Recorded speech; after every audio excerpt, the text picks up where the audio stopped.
2004. Esse é o ano da RDC 216. E de 2004 a 2024, muita coisa mudou. E se você acha que porque é uma legislação antiga, tudo está valendo da mesma forma que valia em 2004, você está muito enganado.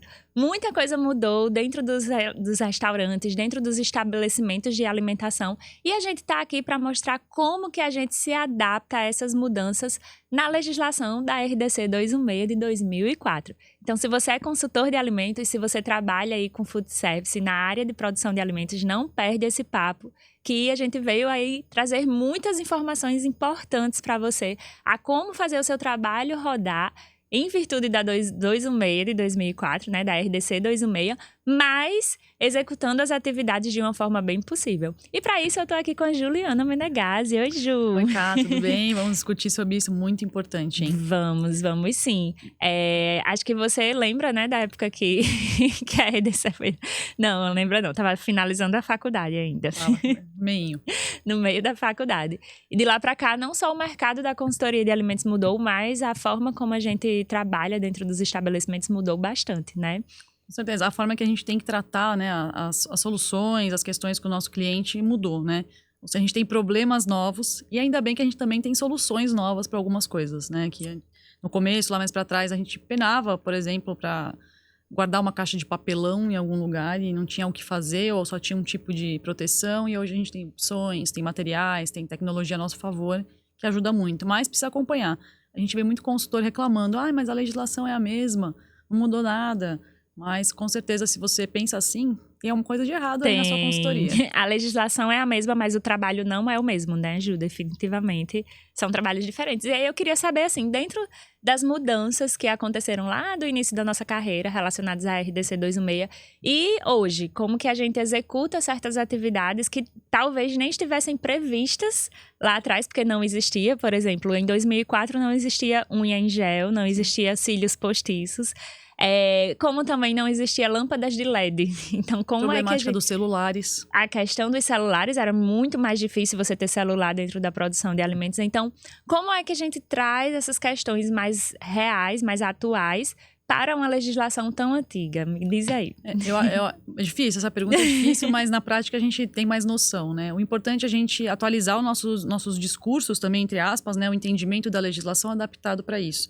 Então, na hora que a gente vai orientar um colaborador, na hora que a gente vai orientar o próprio proprietário do estabelecimento, fazer essa transcrição aí de códigos, né, da fala. Então, por exemplo, a luminária é um exemplo muito legal, né? Até aconteceu comigo uma vez num cliente, que eles tinham um galpão muito grande, então tinha muita luminária. A gente sabe, hoje está mais barato, mas era bastante caro. Elas são caras ainda, né? Mas tinha uma quantidade muito grande e precisava proteger essas luminárias. E aí não tinha para você comprar um suporte para colocar, você tinha que trocar ela inteira. Então ficaria um valor muito alto, a pessoa não tinha condições de investir. E aí a solução naquela ocasião foi proteger as lâmpadas com folha de acetato, que você compra na papelaria, recortava e encaixava lá. Era um jeito de proteger, porque é justamente a interpretação que a gente tem que fazer da legislação, né? Ele não está falando que tem que ser dessa forma, ele está falando que tem que ser protegida. Sim. Como você vai proteger sem gerar um risco? É o consultor justamente de alimentos que está lá para resolver essa questão. Eu falo que a gente não pode ser um mero preenchedor de checklist. Sim, nem de planilha, né? Olhar a legislação e falar sim ou não, qualquer um faz. Agora, e aí? Qual que é a solução? Né? E por isso que a atualização continua sendo importante.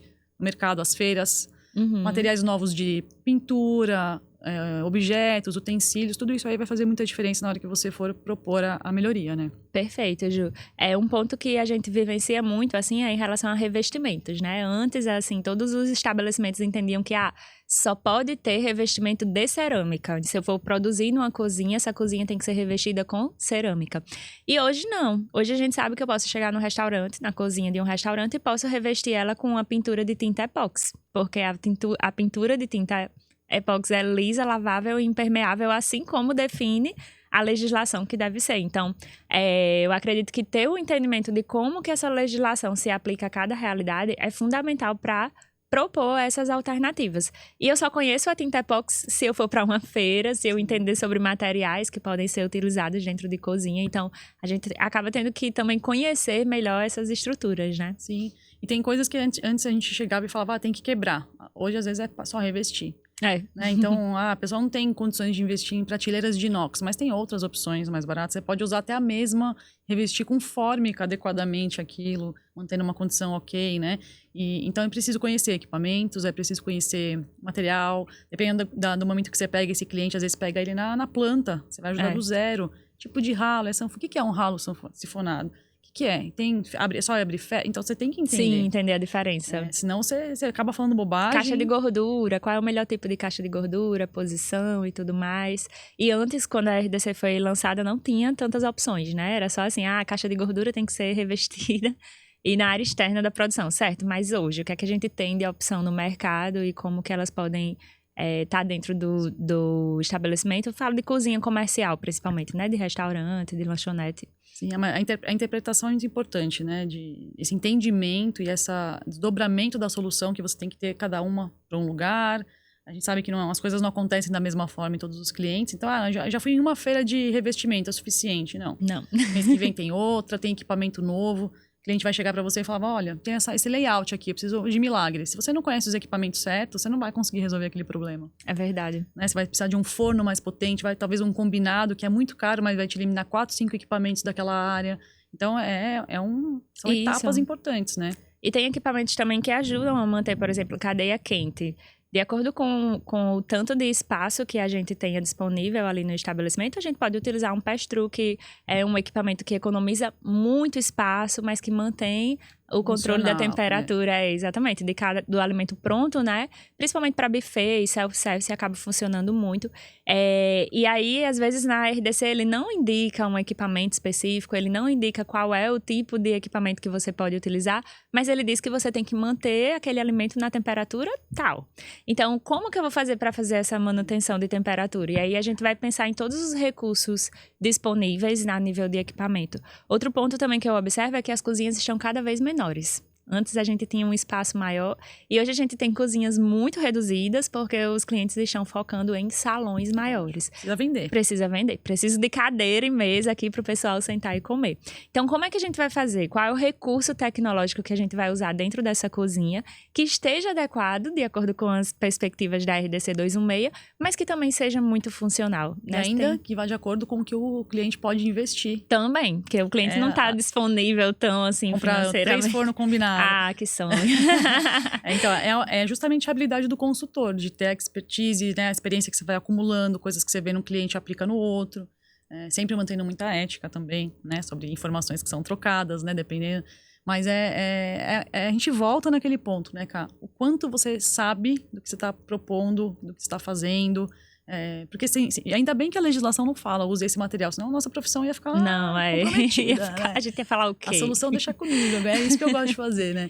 Então, muita atenção e talvez eu cometa alguns erros, mas tem que minimizar a chance do erro. Isso. Então, é capacitar mesmo e não fechar os olhos. As coisas mudam muito rapidamente. Muito. Às vezes você vai numa feira e fala, meio parecido, mas você pegou uma coisa diferente ali, aquela ali pode... embalagem, material de lixeiras, coisas básicas que antigamente quebrava numa facilidade. Tinha lugar que eu trocava de lixeira toda semana. Sim. Só tinha aquele recurso. Só tinha aquela marca frágil. Hoje você tem uma variedade. Nossa, hoje a gente... voltando aqui na era da caverna... lá atrás não era comum e-commerce. Sim, as pessoas compravam presencialmente. Eu fui várias vezes lá em São Paulo, tem uma rua específica desse tipo de material, Paula Souza. Eu ia lá e comprava, enchia meu carro de coisa e trazia, porque assim eu via o resultado mais rápido, né? Mas não é sustentável isso. Não. Você ficar comprando lixeira, luva, termômetro para o cliente presencial. Hoje, você tem uma facilidade de pesquisa, de compra, de opções, né? Então... E pra gente que tá, por exemplo, aqui no Nordeste, né? Nossa, eu moro em Natal E aí, será que todas as vezes que eu tenho que conhecer algum equipamento, eu preciso me deslocar até São Paulo para poder ir nessa rua, por exemplo? Então, não, a gente consegue daqui da minha cidade ter acesso a essas informações também, ter acesso a esses conteúdos, sem ter que fazer esse investimento de deslocamento, que aí seria grande, né? Para ir São Paulo, saindo daqui, só de passagem tá bem carinho, assim, em torno de R$2.000 às vezes e tal. Então, imagina quanto que a gente consegue economizar por conta desses avanços tecnológicos, mas para isso a gente também precisa conhecer a fonte, né? Não adianta você dizer, vai estar em qualquer lugar disponível ali para você. Não. E também muito importante é você manter o seu networking nessa área. Isso. Conversar com pessoas que trabalham, né, com outros consultores de outras regiões que vai te trazer outra realidade, outra opção, e você vai saber onde encontrar aquela coisa que resolveu a vida dele. Então, o networking, o meio que você tá é muito importante também para essas coisas, né? E aí, falando sobre meio, né, puxando para o meio, a gente percebe muito isso na nossa pós-graduação, né? Porque quando a gente tem ali os alunos da pós, a nossa comunidade acaba dividindo muita coisa, dividindo muita informação, de vivências mesmo. Essa semana mesmo eu vi uma aluna falando, nossa, mas eu tô com uma situação tal no cliente. Eu tive um cliente essa semana que o cliente ele não tinha como ter gás encanado. E aí ele só tinha fogão elétrico. E ele disse, Camila, como que a gente vai resolver isso? Então são resoluções que servem para mim, mas que também vão servir para outros consultores que passam pela mesma situação. De dizer, olha, compra o fogão dessa marca, usa tal situação, usa tal espaço dentro do estabelecimento que você vai ter um melhor resultado. E quando o consultor chega para o cliente com essa resolução, nossa, ele é endeusado. O cliente vai dizer, cara, obrigada, você realmente conseguiu resolver a minha vida. E isso faz toda a diferença, né? Se manter numa comunidade ativa. Para você ficar atualizado, para você conseguir ter essa visão, né, de melhorias e sempre contínuo. Isso é contínuo. Isso. E uma comunidade ativa que viva a consultoria também, né? Porque às vezes, assim, na internet a gente sabe que tem muita gente vendendo o mundo da consultoria sem ter nenhum cliente de consultoria. Então, vivência prática, né? Acho que a vivência prática faz toda a diferença na nossa realidade. Com a pós isso ficou mais perceptível pra gente. A gente trouxe muitas realidades, né? E conseguiu acompanhar essa evolução, acompanhar mais pessoas tendo problemas diferentes. Isso, exatamente. Então a gente aprende muito. Por isso que eu gosto muito também da consultoria, acho que você também. É que mesmo estando há anos, todo dia aparece um aprendizado e um desafio. Sempre. Nunca a gente cai na mesmice, nunca a gente se cansa. É sempre uma novidade, sempre uma coisa Mas o conhecimento diferente. Faz a gente ter mais habilidade para resolver esses problemas. Isso, né? Exatamente. Muito bom, Ju. Muito bom, adorei, aproveitar.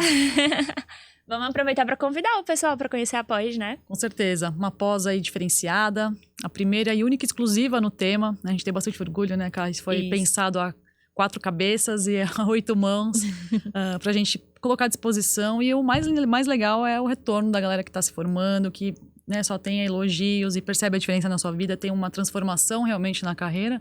Então a gente tem ganha mais, né? Sim, valorização, né? Ganha mais, é mais valorizado ali no mercado de trabalho. E o mercado mais amplo, né? Porque você consegue enxergar ainda mais possibilidades de acordo com as disciplinas. Você vai ver num outro caminho. Puxa, eu nunca pensei nisso. Várias pessoas que já estão na consultoria há anos falam, nossa, eu nunca tinha visto por esse lado. E os professores com suas experiências, com suas vivências. Nossa, enriquecedora. Então, é uma pós-EAD que você pode fazer do conforto da sua casa. Tem 12 meses de duração, então em um ano você já muda tudo, né? A gente tem aulas ao vivo com professores excelentes, com temas incríveis, também uma aula ao vivo por mês, que também fica na plataforma. Os materiais riquíssimos, que acompanham as aulas, né? O pessoal fica preocupado com prova, não precisa. O objetivo é que você aprenda para colocar em prática imediatamente as soluções. E, lógico, em relação ao investimento, muito tranquilo também para qualquer um. Várias opções que não vai atrapalhar ninguém. E o tempo também, né? A gente sabe que às vezes é complicado. EAD já funciona, mas a gente também traz uma ferramenta legal para você se planejar, né? A gente traz todo o detalhamento ali que vai facilitar, mas só quem tá lá que vai saber. Isso aí é spoiler. Não conta agora, que é segredo para os alunos. Mas o pessoal entra em contato com a gente, tira todas as dúvidas. A gente tá aqui, a nossa equipe tá aqui para atender, a gente para conversar também nos canais aí. A gente tá te esperando. Essa pós incrível. Muito bom. Obrigada, Ju. Prazer. Até a próxima. Até mais.